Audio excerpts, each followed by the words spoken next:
Hello friends, welcome back to my channel magical manifest. ನಿಮ್ಮೆಲ್ಲರಿಗೂ ಮತ್ತೊಮ್ಮೆ ಸುಸ್ವಾಗತ. ಈ 12-12 ಪೋರ್ಟಲ್ ಅಂದರೆ ಏನು, ಇದರ ಇಂಪಾರ್ಟೆನ್ಸ್ ಮಹತ್ವ ನಮ್ಮ ಜೀವನದಲ್ಲಿ ಏನಿದೆ? ತುಂಬ ಜನರಿಗೆ ಈ ಪೋರ್ಟಲ್ಸ್ ಬಗ್ಗೆ ಗೊತ್ತೇ ಇಲ್ಲ. ಒಂದು ಇಡೀ ವರ್ಷದಲ್ಲಿ ತುಂಬ ಇಂಪಾರ್ಟೆಂಟ್ 3 ಪೋರ್ಟಲ್ಗಳಿವೆ. 8-8 ಪೋರ್ಟಲ್, 11-11 ಪೋರ್ಟಲ್ ಮತ್ತು ಕೊನೆಯದಾಗಿ 12-12 ಪೋರ್ಟಲ್. ಪೋರ್ಟಲ್ ಅಂದರೆ ಒಂದು ಬಾಗಿಲು. ನೀವು ಒಂದು ಬಾಗಿಲು ತೆಗಿತೀರಿ, ಇನ್ನೊಂದು ಸ್ಥಳಕ್ಕೆ ಹೋಗ್ತೀರಿ. ಈ ಪೋರ್ಟಲ್ ಓಪನ್ ಆಗುವಾಗ ಅಂದರೆ ಬಾಗಿಲು ತೆಗೆಯುವ ಸಮಯ ಬಹಳ ಮಹತ್ವದ್ದು. ಈ ಸಮಯದಲ್ಲೇ ಕಾಸ್ಮಿಕ್ ಅಲೈನ್ಮೆಂಟ್ ಆಗಿರುವುದು, ಅಂದರೆ ಕಾಸ್ಮಿಕ್ ಎನರ್ಜಿ ಒಂದೇ ರೇಖೆಯಲ್ಲಿ ಬರುವುದು. ಆ ಸಮಯದಲ್ಲಿ ನಿಮ್ಮ ವಿಚಾರಗಳನ್ನು, ನಿಮ್ಮ ಡಿಸೈರ್ಗಳನ್ನು ಕೇಳಿದಾಗ ನಿಮ್ಮ ಮ್ಯಾನಿಫೆಸ್ಟೇಷನ್ ತಕ್ಷಣವೇ ಆಗಲಿದೆ, ಬೇಗನೆ ಈಡೇರಲಿವೆ. ಅದಕ್ಕೆ ಈ ಸಮಯವನ್ನು ಜಾಣ್ಮೆಯಿಂದ ಯೂಸ್ ಮಾಡಬೇಕು. ನ್ಯೂಮರಾಲಜಿಯಲ್ಲಿ ಪ್ರತಿ ನಂಬರನ್ನು ಒಂದು ಗ್ರಹದ ಜೊತೆ ಗುರುತಿಸ್ತೀವಿ. ನಂಬರ್ 1 ಸೂರ್ಯನ ಜೊತೆ, ನಂಬರ್ 2 ಚಂದ್ರನ ಜೊತೆ ಗುರುತಿಸ್ತೀವಿ. 12-12 ಅಂದರೆ 12ನೇ ತಾರೀಕು ಡಿಸೆಂಬರ್. ಈ 12-12 ಇವೆರಡರ ಎನರ್ಜಿ ಕೂಡಿ ಪವರ್ಫುಲ್ ಎನರ್ಜಿ ಫೀಲ್ಡ್ ರಚನೆ ಆಗುತ್ತೆ. ಈ ಬಾರಿಯ 12-12 ಪೋರ್ಟಲ್ ತುಂಬ ಸ್ಪೆಷಲ್. ಯಾಕೆಂದರೆ ಈ ನಂಬರ್ ಕೂಡಿದಾಗ 1+2 = 3, ಮತ್ತೆ 1+2 = 3, ಮತ್ತೆ ಇವೆರಡನ್ನು ಕೂಡಿಸಿದಾಗ 3+3 = 6. ನಂತರ ವರ್ಷದ ಸಂಖ್ಯೆ 2025 ಕೂಡಿಸಿದಾಗ 9. ಎಲ್ಲದರ ಮೊತ್ತ ಒಟ್ಟುಗೂಡಿದರೆ 3+3+9 = 15, ಅಂದರೆ 6. ಇದು ವೀನಸ್ ಶುಕ್ರ ಗ್ರಹದ ನಂಬರ್, ಮಹಾಲಕ್ಷ್ಮಿಯ ನಂಬರ್. ಇದು ಪ್ರಾಸ್ಪೆರಿಟಿ, ಅಬಂಡನ್ಸದ ನಂಬರ್. ಎಲ್ಲಕ್ಕಿಂತ ಮುಖ್ಯ ಅಂದರೆ ಈ ಪೋರ್ಟಲ್ 12-12 ಫ್ರೈಡೇ, ಶುಕ್ರವಾರ ಬರ್ತಿದೆ. ಅದು ಮತ್ತೆ ಮಹಾಲಕ್ಷ್ಮಿಯ ದಿನ. ಮತ್ತೆ ಇನ್ನೊಂದು ಇಂಪಾರ್ಟೆಂಟ್, ನಿಮಗೆಲ್ಲ 369 ಟೆಕ್ನಿಕ್ ಗೊತ್ತೇ ಇದೆ. ಇದು ಎಲ್ಲಕ್ಕಿಂತ ಪವರ್ಫುಲ್ ಟೆಕ್ನಿಕ್. ಇದೇ 12-12ರಲ್ಲಿ 3, 6, 9 ಆಗ್ತಾ ಇದೆ. ಅದು ಹೇಗೆಂದರೆ 1+2 = 3 ಪ್ಲಸ್ 1+2 = 3, 3 ಮತ್ತು 3 ಕೂಡಿಸಿದರೆ 6. ನಂತರ 2025 ಕೂಡಿಸಿದಾಗ ಬರುವ ಸಂಖ್ಯೆ 9. ಅಂದರೆ 3, 6, 9ರದ ಯೋಗ ಬಂದಿದೆ. ಮತ್ತು ಶುಕ್ರವಾರ ದಿನ ಮಹಾಲಕ್ಷ್ಮಿಯ ದಿನ. ಇದಕ್ಕಿಂತ ಜಾಸ್ತಿ ಏನು ಬೇಕು? ಈಗ ನೋಡಿ ಎಲ್ಲ ವಿಷಯಗಳು ಹೇಗೆ ಅಲೈನ್ಮೆಂಟ್ನಲ್ಲಿ ಇವೆ. ಅದಕ್ಕೆ ಈ ದಿನಕ್ಕೆ ತುಂಬ ಮಹತ್ವ ಬರ್ತಿದೆ. ಅದಕ್ಕೆ ಈ ದಿನ ಎನರ್ಜಿಯನ್ನು ನಿಮ್ಮಲ್ಲಿ ಚಾನಲೈಸ್ ಮಾಡಿದಾಗ ನಿಮ್ಮ ಡಿಸೈರ್ಗಳು ಬಹುಬೇಗ ನಿಜ ಆಗಲಿವೆ. 12-12 ಪೋರ್ಟಲ್ನಲ್ಲಿ ಒಂದು ನೆಗೆಟಿವ್ ಎನರ್ಜಿಯ ಅಂತ್ಯ ಮತ್ತು ಪಾಸಿಟಿವ್ ಎನರ್ಜಿಯ ಆರಂಭ, ಅಂದರೆ ಹೊಸ ಆರಂಭಕ್ಕೆ ದಾರಿ, ಅಬೌಟ್ ಸಕ್ಸೆಸ್, ನ್ಯೂ ಬಿಗಿನಿಂಗ್. ಕೆಲವರಲ್ಲಿ ಈ ಪ್ರಶ್ನೆ ಬರುತ್ತೆ, ಅದೊಂದೇ ದಿನ ಈ ಹೈ ಎನರ್ಜಿ ಇರುತ್ತಾ, ಇನ್ನು ಬೇರೆ ದಿನ ಇರಲ್ವಾ? ಇಲ್ಲಿ ಯಾವಾಗಲೂ ಒಂದು ಎನರ್ಜಿಯ ವಿಂಡೋ ಪೀರಿಯಡ್ ಇದ್ದೇ ಇದೆ. ಇದು 2 ದಿನ ಮೊದಲೇ ಆರಂಭ ಆಗುತ್ತೆ. ನಂತರ 12-12ಕ್ಕೆ ಅದರ ಅತ್ಯುನ್ನತ ಲೆವೆಲ್, ಅಂದರೆ ಪೀಕ್ ಪೀರಿಯಡ್ ಅವಧಿ. ನಂತರ 21ರವರೆಗೆ ಇದ್ದೇ ಇದೆ. ಇದನ್ನು ಹೊಸಬರೂ ಪ್ರಾರಂಭಿಸಬಹುದು. ಯಾವಾಗಲೂ ಇದರ ಒಂದು ಆರಂಭ ಎಲ್ಲೋ ಒಂದು ಕಡೆ ಸ್ಟಾರ್ಟ್ ಮಾಡಲೇಬೇಕಾಗತ್ತೆ. ಎಲ್ಲೇ ಇದ್ದರೂ ಮಾಡಬಹುದು. ಎನರ್ಜಿ ಯಾವಾಗಲೂ ಅದೇ ಇದ್ದೇ ಇರುತ್ತೆ, ನೀರಿನಂತೆ ಹರಿತಾ ಹೋಗುತ್ತೆ. ಅದನ್ನು ನಮ್ಮೆಡೆ ತಿರುಗಿಸಬೇಕಷ್ಟೇ. ನಾನು ತುಂಬ ಮ್ಯಾಜಿಕಲ್ ಮಿರಾಕಲ್ಸ್ ನೋಡಿದ್ದೇನೆ. ನಾನು ದೇವರಲ್ಲಿ ಯಾವಾಗಲೂ ಕೇಳ್ಕೊಳ್ತೀನಿ, ಜನರಿಗೆ 10 ಪಟ್ಟು ಅಥವಾ 100 ಪಟ್ಟು ದಯಪಾಲಿಸು ಅಂತ. ಈ ತರಹದ ಎನರ್ಜಿ ಪೋರ್ಟಲ್ಗಳು ಪ್ರತಿದಿನ ಓಪನ್ ಆಗಿರುತ್ತೆ. ಬೆಳಿಗ್ಗೆ 11-11ಕ್ಕೆ ಮತ್ತು ರಾತ್ರಿ 11-11ಕ್ಕೆ. ಆದರೆ 12-12 ಈ ಪೋರ್ಟಲ್ನ ಅವಧಿಯಲ್ಲಿ ಎನರ್ಜಿ ಫೀಲ್ಡ್ ತುಂಬ ಪವರ್ಫುಲ್ ಆಗಿರುತ್ತೆ. ಉದಾಹರಣೆಗೆ ಒಂದು ನಾರ್ಮಲ್ ಲೈನ್ ಮತ್ತೊಂದು VIP ಲೈನ್. ನೀವು ನೋಡಿರಬಹುದು, ಕೆಲವು ನಾರ್ಮಲ್ ಡೌನ್ಲೋಡ್ ಸ್ಪೀಡ್ ಇರ್ತದೆ, ಇನ್ನು ಕೆಲವು ಹೈ ಸ್ಪೀಡ್ ಡೌನ್ಲೋಡ್ ಇರುತ್ತೆ. ಈ 12-12 ಪೋರ್ಟಲ್ ಹೈ ಸ್ಪೀಡ್ ಡೌನ್ಲೋಡ್ ಅಥವಾ VIP ಎಂಟ್ರೆನ್ಸ್ ಇದ್ದ ಹಾಗೆ. ನಿಮಗೆ ರಿಪೀಟೆಡ್ ನಂಬರ್ಸ್ ಆಗಾಗ್ಗೆ ಕಾಣ್ತಿದ್ರೆ ನಿಮ್ಮ ಎನರ್ಜಿ ಅಲೈನ್ಮೆಂಟ್ ಆಗಿದೆ, ಅದಕ್ಕೆ ಯೂನಿವರ್ಸ್ನಿಂದ ಮೆಸೇಜ್ ಸಿಗ್ತಾ ಇದೆ. ಅದಕ್ಕೆ ಸರ್ಟನ್ ಪ್ಯಾಟರ್ನ್ನಲ್ಲಿ 111 ಅಥವಾ 1212 ಅಥವಾ 555 ಅಥವಾ 333 ಇಲ್ವೇ 222 ಈ ಥರ ಬಾರಿ ಬಾರಿ ಕಾಣ್ತಾ ಇದೆ. Numbers are the secret code of universe. ಅದಕ್ಕೆ ಮತ್ತೆ ಮತ್ತೆ ನಂಬರ್ಸ್ ನಿಮಗೆ ಕಾಣ್ತಾ ಇದೆ. ನಿಮ್ಮ ಮ್ಯಾನಿಫೆಸ್ಟೇಷನ್ ಇನ್ನೂ ಫಾಸ್ಟ್ ಆಗಲಿದೆ. ಇದು ನಿಮಗೆ ಚಮತ್ಕಾರದಂತೆ ಕಾಣಿಸಿದರೂ ಅದು ಒಂದು ಸಿಂಪಲ್ ಮ್ಯಾಥ್ಸ್, ಮತ್ತೇನೂ ಅಲ್ಲ. ನಿಮ್ಮ ಎನರ್ಜಿ, ವೈಬ್ರೇಷನ್, ಫ್ರೀಕ್ವೆನ್ಸಿ ಅಲೈನ್ ಆದಾಗ, ಅಂದರೆ ಒಂದೇ ದಿಕ್ಕಿನಲ್ಲಿ ಬಂದಾಗ ನೀವು ಬಯಸುವ ವಸ್ತುವಿನ ಜೊತೆ ಮ್ಯಾಚ್ ಆಗಿ ನಿಮ್ಮ ಮ್ಯಾನಿಫೆಸ್ಟೇಷನ್ದ ಇಕ್ವೇಷನ್ ಆಗಿಬಿಡುತ್ತೆ. ಯಾವಾಗಲೂ ನಾನು ಪೋರ್ಟಲ್ಸ್ ಬಗ್ಗೆ ತುಂಬ ಎಕ್ಸೈಟೆಡ್. ಪ್ರತಿ ಸಲ ಬಂದಾಗಲೂ ಒಂದಿಲ್ಲ ಒಂದು ಮ್ಯಾಜಿಕ್ ಆಗಿಯೇ ಆಗತ್ತೆ.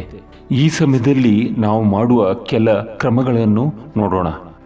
ನನ್ನ ಚಾನಲ್ಗೆ ಸಬ್ಸ್ಕ್ರೈಬ್ ಮಾಡಿ ಹಾಗೂ ನಿಮ್ಮ 3 ಜನ ಫ್ರೆಂಡ್ಸ್ಗೆ ಶೇರ್ ಮಾಡಿ.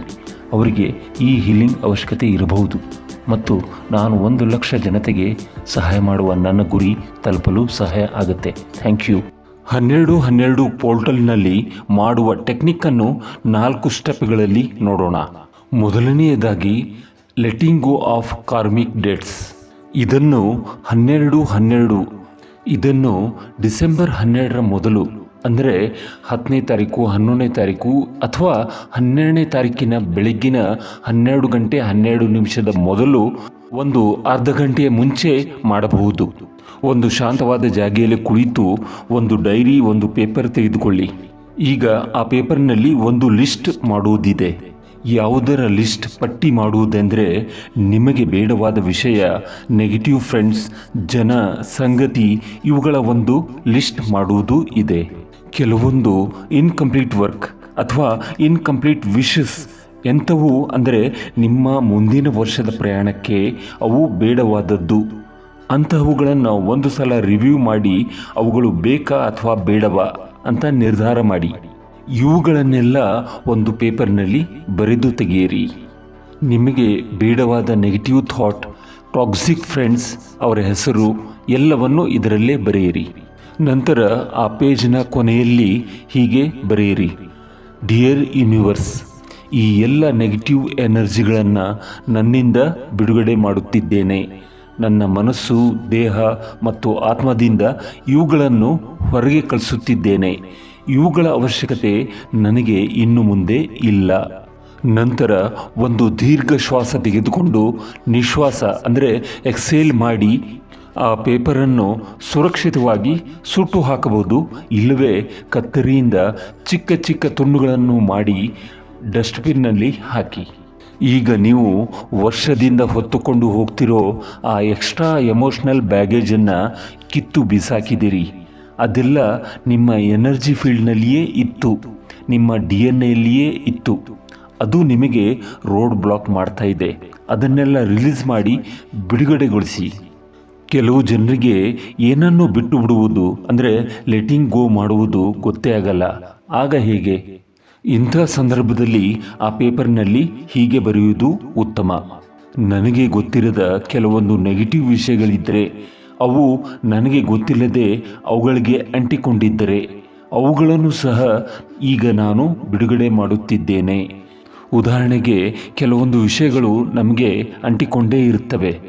ದುಶ್ಚಟಗಳು ಅಥವಾ ನೆಗೆಟಿವ್ ಪರ್ಸನ್ ನಮಗೆ ಗೊತ್ತಿಲ್ಲದೆ ಅವುಗಳಿಗೆ ನಮ್ಮ ಮನಸ್ಸಿನಲ್ಲಿ ಜಾಗೆ ಕೊಟ್ಟಿರ್ತೀವಿ. ಇವುಗಳು ನಮ್ಮ ಬೆಳವಣಿಗೆಗೆ ಅಡ್ಡವಾಗಿವೆ. ಇವುಗಳನ್ನು ಲೆಟ್ ಗೋ ಮಾಡುವುದು ಉತ್ತಮ. ಈ ಸಂದರ್ಭದಲ್ಲಿ ನಿಮಗೆ ಹೋಪೋನೋಪೋನೋ ಗೊತ್ತಿದ್ದರೆ ಖಂಡಿತವಾಗ್ಲೂ ಮಾಡುವುದು ಒಳ್ಳೆಯದು. ಉದಾಹರಣೆಗೆ, ನಮ್ಮ ಜೀವನದಲ್ಲಿ ಕೆಲವು ಆತ್ಮೀಯರಲ್ಲೇ ನೆಗೆಟಿವ್ ಇದ್ದೇ ಇರುತ್ತೆ. ನಿಮ್ಮ ಆತ್ಮೀಯ ಗೆಳೆಯನೇ ಇರಬಹುದು, ನಿಮ್ಮ ಉದ್ಯೋಗದಲ್ಲಿ ಒಬ್ಬ ಸಹೋದ್ಯೋಗಿನೂ ಸಹ ಇರಬಹುದು, ನಮ್ಮ ಫ್ಯಾಮಿಲಿಯಲ್ಲೇ ಇರಬಹುದು. ಅವರಿಂದ ನೆಗೆಟಿವ್ ಇಂಪ್ಯಾಕ್ಟ್ ಆಗ್ತಿರಬಹುದು. ಅವರಲ್ಲಿದ್ದ ಆ ನೆಗೆಟಿವಿಟಿಯನ್ನು ನೀವು ಇವತ್ತಿನಿಂದ ನಿಮ್ಮ ಮನಸ್ಸಿನಿಂದ ದೂರ ಮಾಡ್ತಿದ್ದೀರಿ, ಅವರನ್ನು ಅಲ್ಲ. ಇನ್ನು ಎರಡನೇ step gratitude. List of things you are grateful for. ನೀವು ಧನ್ಯವಾದ ಹೇಳ ಬಯಸುವ 12 ವಿಷಯಗಳ ಪಟ್ಟಿ ಮಾಡುವುದು. ಇದನ್ನು 2 ರೀತಿಯಲ್ಲಿ ಮಾಡೋಣ. ಒಂದನೇದ್ದು, ನಿಮ್ಮ ಬಳಿ ಈಗಾಗಲೇ ಈ ಯೂನಿವರ್ಸ್ ನಿಮಗೆ ನೀಡಿರುವ ವಿಷಯಗಳ ಅಥವಾ ವಸ್ತುಗಳ ಬಗ್ಗೆ ಧನ್ಯವಾದದ ಲಿಸ್ಟ್. ಎರಡನೇದ್ದು, ಇನ್ನು ಮುಂದೆ ನೀವು ಬಯಸುವ ಕನಸುಗಳ ಮೊದಲೇ ಧನ್ಯವಾದ ಹೇಳುವ ವಿಷಯಗಳ ಪಟ್ಟಿ. ಅಂದರೆ ಅಡ್ವಾನ್ಸ್ ಆಗಿ ನೀವು ಧನ್ಯವಾದ ಹೇಳ್ತಿದ್ದೀರಿ. ಉದಾಹರಣೆಗೆ, ನೀವು ಒಂದು ಹೋಟೆಲ್ನಲ್ಲಿ ತಿಂಡಿ ಆರ್ಡರ್ ಮಾಡಿದ ಮೇಲೆ ಅಡ್ವಾನ್ಸ್ ಆಗಿ ಮುಂಚಿತವಾಗಿ ಟಿಪ್ಸ್ ಕೊಟ್ಟ ಹಾಗೆ ಆ ವೇಟರ್ನ ಸರ್ವಿಸ್ ಹೇಗಿರುತ್ತೆ ನೀವೇ ನೋಡಿ. ಈ 2 ವಿಷಯಗಳ ಪಟ್ಟಿ ನಿಮ್ಮ ಡೈರಿಯಲ್ಲಿ ಬರೆಯುವುದು. ಈ ಲಿಸ್ಟ್ ತುಂಬ ದೊಡ್ಡದಿದ್ರೆ ಇನ್ನೂ ಒಳ್ಳೆಯದು. 3ನೇ ಸ್ಟೆಪ್, ವಿಶ್ ಲಿಸ್ಟ್. ನಿಮ್ಮ ಬಯಕೆಗಳ ಪಟ್ಟಿ. ನಿಮ್ಮ ಹೊಸ ಡಿಸೈರ್ಗಳನ್ನು ಡೈರಿಯಲ್ಲಿ ಬರೆಯಿರಿ. ಅವುಗಳ ಸಂಖ್ಯೆ ಜಾಸ್ತಿ ಇದ್ದರೆ ಇನ್ನೂ ಒಳ್ಳೆಯದು. ಅವುಗಳು ಎಷ್ಟೇ ಇರಲಿ, ಎಷ್ಟೇ ಚಿಕ್ಕದೇ ಇರಲಿ, ಎಷ್ಟೇ ದೊಡ್ಡದೇ ಇರಲಿ, ಎಲ್ಲವನ್ನೂ ಬರೆಯಿರಿ.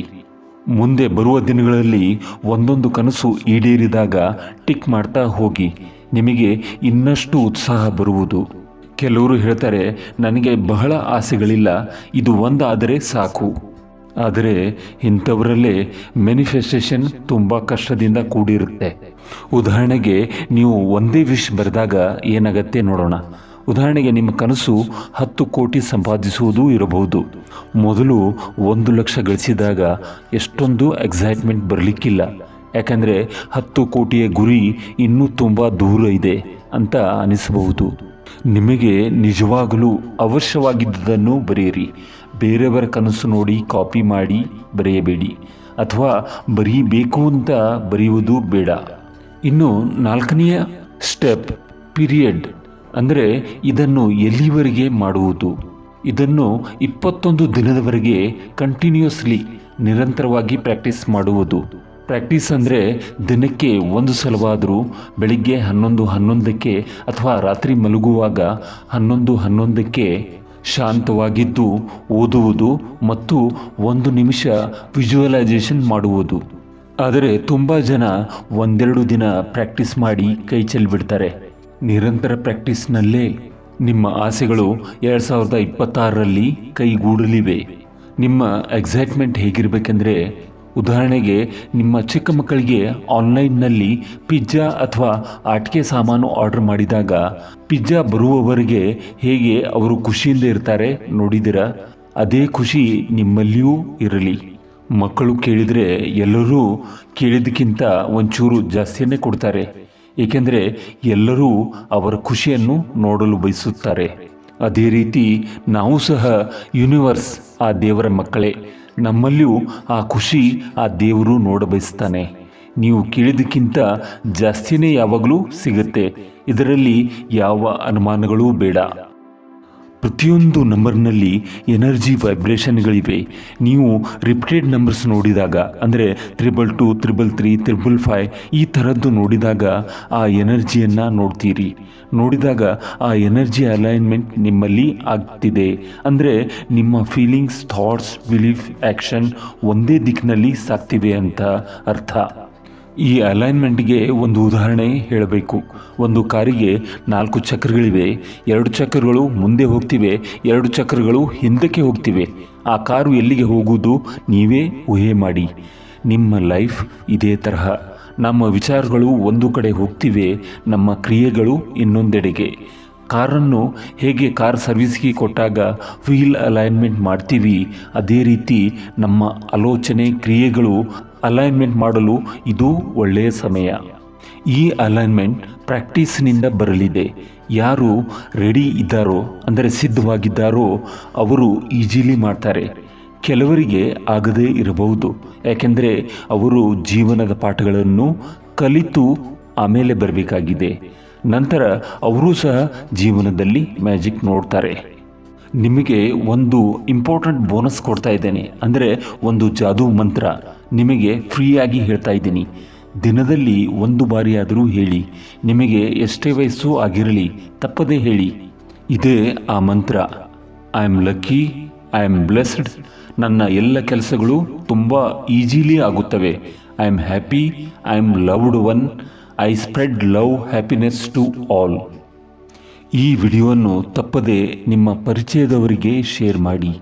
ಇದರಿಂದ ನಿಮ್ಮ ವೈಬ್ರೇಷನ್ ಇನ್ನೂ ಹೈ ಆಗಲಿದೆ. ನೀವು ಖುಷಿ ಹಂಚಿದರೆ ಡಬಲ್ ಖುಷಿ ಬೇರೆ ಕಡೆಯಿಂದ ನಿಮಗೆ ದೊರಕುವುದು. ನಿಮ್ಮ ಒಂದು ಲೈಕ್ ಮತ್ತು ಕಾಮೆಂಟ್ ಬೇರೆಯವರಿಗೆ ಸಹಾಯ ಮಾಡಬಲ್ಲದು. ಈ ವಿಡಿಯೋ ನಿಮಗೆ ಇಷ್ಟವಾಗಿದ್ದಲ್ಲಿ ದಯವಿಟ್ಟು ಸಬ್ಸ್ಕ್ರೈಬ್ ಮಾಡಿ. ಎಲ್ಲರಿಗೂ ತಮ್ಮ ಜೀವನದಲ್ಲಿ ತುಂಬ ಯಶಸ್ಸು ಸಿಗಲಿ ಎಂದು ಹಾರೈಸುತ್ತಾ ಈ ವಿಡಿಯೋವನ್ನು ಮುಕ್ತಾಯಗೊಳಿಸುತ್ತೇನೆ. ಮತ್ತೆ ಭೇಟಿಯಾಗೋಣ.